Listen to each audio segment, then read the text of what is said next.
Effect ന്യൂസിലേക്ക് ഇവർക്കും സുസ്വാഗതം. ഇവിടെ സൂചിപ്പിച്ചതുപോലെ രാജ്യമെമ്പാടും ഇന്ത്യൻ നാഷണൽ കോൺഗ്രസിൻ്റെ നേതൃത്വത്തിൽ നടക്കുന്ന ഉജ്ജ്വലമായൊരു സമരത്തിൻ്റെ ഭാഗമായിട്ടാണ് ലോകഭവൻ്റെ മുന്നിൽ ഇന്ന് KPCCയുടെ നേതൃത്വത്തിൽ ഈ വലിയ സമര പരിപാടി സംഘടിപ്പിച്ചിരിക്കുന്നു. ഇവിടെ ബഹുമാനപ്പെട്ട KPCC പ്രസിഡന്റും AICC ജനറൽ സെക്രട്ടറിയും സൂചിപ്പിച്ചതുപോലെ ലോകരാജ്യങ്ങൾക്ക് മുഴുവൻ ഒരു വിസ്മയമായിരുന്നു മഹാത്മാഗാന്ധി ഗ്രാമീണ തൊഴിലുറപ്പ് പദ്ധതി. സത്യത്തിൽ ഡോക്ടർ മൻമോഹൻ സിംഗ് അദ്ദേഹം പ്രധാനമന്ത്രിയായിരുന്ന കാലത്ത് UPA ചെയർപേഴ്സണായിരുന്ന ശ്രീമതി സോണിയാഗാന്ധിയുടെ അതിശക്തമായ പിൻബലത്തോടെ ഇന്ത്യയിൽ നടപ്പാക്കിയ ഒരുപക്ഷേ സ്വാതന്ത്ര്യത്തിന് ശേഷം നമ്മുടെ രാജ്യത്ത് നടപ്പാക്കിയ ഏറ്റവും വിപ്ലവകരമായ ഏറ്റവും വലിയ ജനക്ഷേമകരമായ ഒരു പരിപാടി എന്ന് വിശേഷിപ്പിക്കാൻ കഴിയുന്ന ഒരു പദ്ധതിയാണ് മഹാത്മാഗാന്ധി ഗ്രാമീണ തൊഴിലുറപ്പ് പദ്ധതി. ലോക രാജ്യങ്ങൾ മുഴുവൻ വിസ്മയത്തോടു കൂടിയാണ് നോക്കിക്കണ്ടത്. G20 രാജ്യങ്ങളുടെ ഗ്ലോബൽ സമ്മിറ്റിൽ പങ്കെടുക്കാൻ വേണ്ടി ചെന്ന പ്രധാനമന്ത്രി മൻമോഹൻ സിംഗിനെ ലോകരാജ്യങ്ങളുടെ തലവന്മാർ ഈ പദ്ധതിയെക്കുറിച്ച് പറഞ്ഞ് അഭിനന്ദിക്കുകയും ഈ പദ്ധതിയുടെ വിശദാംശങ്ങൾ നൽകണം എന്നാവശ്യപ്പെടുകയുമാണ് ഉണ്ടായത്. ലോകത്ത് പല രാജ്യങ്ങൾക്കും സ്വപ്നം പോലും കാണാൻ കഴിയാത്തൊരു പദ്ധതിയാണ്.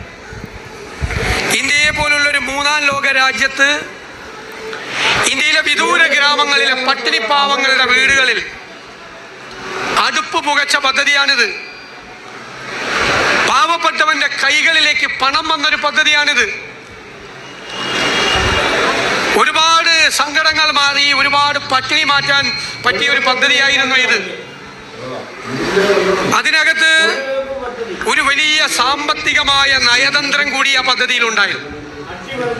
കാരണം എപ്പോഴും രാജ്യം പ്രയാസങ്ങളിലൂടെ കടന്നു പോകുമ്പോൾ രാജ്യത്തെ ഗവൺമെന്റ്, ഭരണത്തിലിരിക്കുന്ന ഗവൺമെന്റ് കൂടുതൽ പണം ചെലവാക്കണം എന്നുള്ളതാണ് ഒരു വലിയ തിയറി. 1930 ഗ്രേറ്റ് ഡിപ്രഷൻ കഴിഞ്ഞതിന് ശേഷം ജോൺ കെയ്ൻസ് എന്ന സാമ്പത്തിക ശാസ്ത്രജ്ഞൻ ഉപദേശിച്ച കെയ്നീഷ്യൻ തിയറിയാണ് ഒരു അക്ഷരാർത്ഥത്തിൽ ഈ പദ്ധതി. കാരണം ഗവൺമെന്റ് സ്പെൻഡ് ചെയ്യുക കൂടുതൽ പണം. അവ ആകെ വിഷമിച്ചിരിക്കുന്ന സമയത്ത് കറൻസി എന്ന് പറയുന്നത് എൻ്റെ കയ്യിൽ നിന്നും നിങ്ങളുടെ കയ്യിലേക്കും നിങ്ങളുടെ കയ്യിൽ നിന്നും മൂന്നാമൻ്റെ കയ്യിലേക്കും കൈമാറ്റം ചെയ്യപ്പെടേണ്ട വിനിമയ മാധ്യമമാണ്.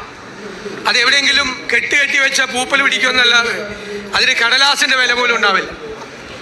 പണത്തിൻ്റെ മാജിക് എന്ന് പറയുന്നത് പണം സർക്കുലേഷനിലാവുമ്പോഴാണ്, പണം ആളുകളുടെ ഇടയിലുള്ളപ്പോഴാണ്, എല്ലാവരുടെയും കയ്യിലേക്ക് ഈ പണം എത്തും. ഈ കിട്ടുന്ന പണം ഒരാൾ ബാങ്കിലിടില്ല. കാരണം ബാങ്കിൽ കൊണ്ടുപോയി പണം ഇടാൻ പറ്റുന്ന പാവപ്പെട്ടവരല്ല അവർ. പലർക്കും ബാങ്കിലൊന്നും സേവിങ്സ് പോലും ഇല്ലാത്ത പണം കിട്ടിയാൽ അപ്പം തന്നെ ഇത് ആവശ്യങ്ങൾക്ക് വേണ്ടി ഉപയോഗിക്കാൻ കഴിയും. അവരൊന്നിൽ പലചരക്കടയിൽ പോവും, അല്ലെങ്കിൽ തുണിക്കടയിൽ പോവും, അവരുടെ പ്രാഥമികമായ കാര്യങ്ങൾ നിർവഹിക്കാൻ പോവും. അപ്പോൾ ഗവൺമെൻറ് കൊടുക്കുന്ന പണം അത് ചെലവഴിക്കപ്പെടുകയാണ് മാർക്കറ്റിൽ. ആ മാർക്കറ്റിൽ ചെലവഴിക്കപ്പെടുമ്പോൾ മാർക്കറ്റിൽ നിന്ന് ഗവൺമെൻറ്റിലേക്ക് അതിൻ്റെ നികുതി വരും. അത് പല പ്രാവശ്യം റൊട്ടേറ്റ് ചെയ്യപ്പെടും മാർക്കറ്റിൽ. അപ്പം മാർക്കറ്റിൽ എപ്പോഴും പണം ഉണ്ടാകും. ഈ കൊടുക്കുന്ന 75,000 കോടിയും 1,00,000 കോടിയും എല്ലാം ഇന്ത്യയിലെ സാധാരണക്കാരുടെ പോക്കറ്റിലുണ്ടാവും. ഈ റൊട്ടേഷനിലാണ് പണം നിൽക്കുന്നത്. അങ്ങനെ ജനങ്ങളെ സജീവമാക്കാൻ നാടിലെ ആളുകളുടെ പോക്കറ്റുകളിലേക്ക് ഈ തൊഴിലുറപ്പ് പദ്ധതിക്കാരുടെ കയ്യിലേക്ക് മാത്രമല്ല, നാട്ടിലെ ബിസിനസ്, സാധാരണ ബിസിനസ് പോലും അതുപോലും വർദ്ധിക്കുന്ന തരത്തിൽ ഗവൺമെൻറ് ഇനിഷ്യേറ്റീവ് എടുത്ത് ചെയ്യുന്ന ഒരു വലിയ പദ്ധതിയാണിത്. ഒരുപാട് അർത്ഥമുണ്ട്. രാജ്യത്തിൻ്റെ പുരോഗതി ആ കാലഘട്ടത്തിലാണ് ഉണ്ടായത്. നമ്മുടെ എക്സൈസ് ഡ്യൂട്ടി വർദ്ധിച്ചു, ഇല്ലേ? നമ്മുടെ ഇൻകം ടാക്സ് വർദ്ധിച്ചു. 147% എക്സൈസ് ഡ്യൂട്ടി വർദ്ധിച്ചപ്പോൾ 180% ഇൻകം ടാക്സ് വർദ്ധിച്ചത്. രാജ്യത്തെ മൊത്തമായിട്ടുള്ള ടാക്സ് വർദ്ധിച്ചു. അതായത് ഗവൺമെന്റിന്റെ ഖജനാവിൽ പണം ഉണ്ടായി. ഒരു സർക്കാരിന്റെ ആദ്യത്തെ ജോലി ഖജനാവ് നിറയ്ക്കുക എന്നുള്ളതാണ്. ആ ഖജനാവ് നിറച്ചാലാണ് വികസന പദ്ധതികളും അതുപോലെ ക്ഷേമ പരിപാടികളും നടപ്പാക്കാൻ പറ്റുകയുള്ളൂ. ആ യാഥാർത്ഥ്യം നമ്മൾ അറിയണം. അങ്ങനെയാണ് ഗവൺമെന്റ് എന്തെല്ലാം പദ്ധതികൾ നടപ്പാക്കി. ഈ തൊഴിലുറപ്പ് പദ്ധതി നടപ്പാക്കിയ government 2 right to education scheme നടപ്പാക്കി. ഇന്ത്യയിൽ എല്ലാ സ്ഥലങ്ങളിലും വിദ്യാലയങ്ങൾ ആരംഭിച്ചു. അധ്യാപകരെ കൂടുതൽ നിയമിച്ചു. സ്റ്റേറ്റ് ഗവൺമെന്റുകളെ ഫിനാൻസ് ചെയ്തു. അന്ന് LDF ഗവൺമെന്റ് കേരളം ഭരിക്കുന്ന സമയമാണ്. അന്ന് NRHM പദ്ധതി തുടങ്ങി, നാഷണൽ റൂറൽ ഹെൽത്ത് പ്രോഗ്രാം. ആ പ്രോഗ്രാമിലാണ് ഇവിടെ ആശുപത്രികളിൽ കെട്ടിടങ്ങൾ പണിതത്.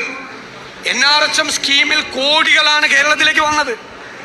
അപ്പൊ പണം ഖജനാവിൽ ഉണ്ടാക്കിയിട്ട് ആ പണം റീഡിസ്ട്രിബ്യൂഷനാണ്. സമ്പത്തിന്റെ നീതിപൂർവമായ പുനർവിതരണമാണ് ഇവിടെ നടത്തിയത്. അക്ഷരാർത്ഥത്തിൽ ഒരു നെഹ്റുവിയൻ ലെഫ്റ്റായി മാറുകയാണ് ഡോക്ടർ മൻമോഹൻ സിംഗ് ഗവൺമെന്റ് ചെയ്തത്.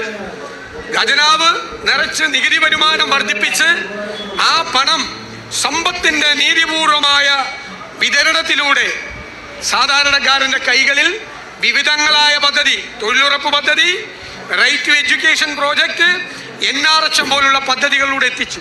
ലോകത്തൊരു ഗവൺമെന്റും ഇത്തരമൊരു നടപടി ലോകത്തെ എല്ലാ രാജ്യങ്ങൾക്കും മാതൃകയായി മാറിയ ഒരു പദ്ധതിയാണ്. ഇവർക്ക് ഇപ്പം എന്തിന്റെ അസുഖമാണ്? ഇവർക്ക് ഈ പദ്ധതി ഇല്ലാതാക്കണം, വേറൊന്നുമില്ല. നിങ്ങൾ നോക്കിക്കോ, ഇവരുടെ ശ്രമം ഇങ്ങനെയൊക്കെ തുടങ്ങി ഒറ്റ അടിക്ക് അവസാനിപ്പിക്കാൻ പറ്റില്ല. അതിശക്തമായ പ്രതികരണം സാധാരണക്കാരുടെ, പാവപ്പെട്ടവരുടെ ഭാഗത്തു നിന്നുണ്ടാവും. ഒറ്റയടിക്ക് അവസാനിപ്പിക്കാൻ പറ്റാത്തതുകൊണ്ട്, ഒറ്റയടിക്ക് കൊല്ലാൻ പറ്റിയില്ലെങ്കിൽ പിന്നെന്താ, ഇഞ്ചിഞ്ചായി കൊല്ലാന്നാണ്. സത്യത്തിൽ മഹാത്മാഗാന്ധി ഗ്രാമീണ തൊഴിലുറപ്പ് പദ്ധതിയെ ഇഞ്ചിഞ്ചായി കൊല്ലുന്നതിന് വേണ്ടിയിട്ടുള്ള നിയമമാണ് അവിടെ ഉണ്ടാക്കിയിരിക്കുന്നത്. ഇപ്പൊ KC വേണുഗോപാൽ പറഞ്ഞു 125 ആക്കി. അപ്പൊ കുറെ മാധ്യമങ്ങൾ, ഇവിടെയല്ല ദേശീയ മാധ്യമങ്ങൾ, 125 ആക്കി പ്രൊജക്ട് ചെയ്യാണ്. 125 ഗ്യാരണ്ടി ഇല്ല, കോൺസ്റ്റിറ്റ്യൂഷണൽ ഗ്യാരണ്ടി ഇല്ല, മനസ്സിലായില്ലേ? പിന്നെന്താ, 60% പൂർണ്ണമായ യൂണിയൻ പദ്ധതിയാണ്, കേന്ദ്ര പദ്ധതിയാണ്. 40% വളരെ സിമ്പിളായിട്ട് ചെയ്യുക. ഇനി ഇവിടുത്തെ പോലത്തെ സ്ഥിതി വേണ്ട, കുറച്ചുകൂടി മെച്ചപ്പെട്ട സ്ഥിതിയാണെന്ന് ഓർത്തോ സ്റ്റേറ്റിന്റെ. ഇവിടുത്തെ സ്ഥിതി അറിയാമല്ലോ, ഞാൻ പറയണ്ടല്ലോ. മെച്ചപ്പെട്ട സ്ഥിതിയാണെന്ന് ഓർത്തോ സ്റ്റേറ്റിന്റെ. ഒരു സ്റ്റേറ്റിനും പറ്റില്ല ഇതിലേക്ക് ഇത്രയും വലിയ ഹ്യൂജ് എമൗണ്ട് കോൺട്രിബ്യൂട്ട് ചെയ്യാൻ. ഒരു സുപ്രഭാതത്തിൽ വന്ന് പൂർണ്ണമായി കേന്ദ്ര ഗവൺമെന്റ് കൊടുക്കുന്ന ഒരു പദ്ധതിയുടെ 40% സ്റ്റേറ്റ് കൊടുക്കണം, കോൺട്രിബ്യൂട്ട് ചെയ്യണം എന്ന് പറഞ്ഞാൽ ഇന്ത്യയിൽ ഒരു സ്റ്റേറ്റിനും പറ്റില്ല. ഇന്ത്യയിൽ മിക്കവാറും സംസ്ഥാനങ്ങളുടെ സാമ്പത്തിക സ്ഥിതി ദുർബലമാണ്. കേരളം പോലുള്ള പരിതാപകരമായ അവസ്ഥ പല സംസ്ഥാനത്തും ഇല്ല. എങ്കിലും കേരളം പോലുള്ള ഒരു സംസ്ഥാനത്തിന് തൊഴിലുറപ്പ് പദ്ധതി അവസാനിപ്പിക്കേണ്ടി വരും. 60% തുക കൊണ്ട് ഇത് നടപ്പിലാക്കാൻ പറ്റുമോ? അപ്പൊ ഇപ്പൊ ചെയ്തുകൊണ്ടിരിക്കുന്ന പദ്ധതി ഏകദേശം പകുതിയായി കുറഞ്ഞു പോകുന്ന ഒരു സാഹചര്യം ഉണ്ടാവും. അപ്പൊ അക്ഷരാർത്ഥത്തിൽ പദ്ധതി പോകും. പിന്നെ സംഘപരിവാറിന് ഒരു അജണ്ടയുണ്ട്. എന്താ അജണ്ട? ചരിത്രത്തെ മാറ്റി എഴുതണം. എല്ലാ ഏകാധിപതികളും എല്ലാ ഫാസിസ്റ്റ് ഭരണാധികാരികളും ശ്രമിച്ചു പരാജയപ്പെട്ടിട്ടുള്ള കാര്യമാണ്. അവർക്കിഷ്ടമുള്ള രീതിയിൽ ചരിത്രത്തെ മാറ്റി എഴുതാൻ അവരെഴുത്തുകാരെ തുറുങ്കിലടച്ചും എഴുത്തുകാരെ നാടുകടത്തിയും ചരിത്രകാരന്മാരെ ഭയപ്പെടുത്തിയും രാജകൊട്ടാരത്തിലെ വിദൂഷകന്മാരെ പോലെയുള്ള സ്തുതിപാഠകരെ സൃഷ്ടിച്ചും എല്ലാ ഏകാധിപതികളായ ഭരണാധികാരികളും അവർക്കിഷ്ടമുള്ള ചരിത്രമുണ്ടാക്കാൻ ചരിത്രത്തിൽ ശ്രമിച്ചിട്ടുണ്ട്.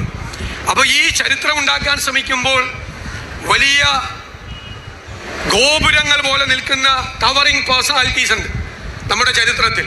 ദേശീയ പ്രസ്ഥാനത്തിൻ്റെ ഭാഗമായി നിൽക്കുന്ന നമ്മുടെ രാഷ്ട്രപിതാവ് മഹാത്മാഗാന്ധി, ഇന്ത്യയുടെ പ്രഥമ പ്രധാനമന്ത്രി ജവഹർലാൽ നെഹ്റു, എവിടെ ചെന്ന് ഇവർ പോയാലും അവിടെ ചെന്നാണ് മുട്ടുന്നത്. അവിടെ മുട്ടാൻ പറ്റുന്ന ആരെങ്കിലും ഈ കൂട്ടത്തിലുണ്ടോ? ആരെങ്കിലും ഈ കൂട്ടത്തിലുണ്ടോ?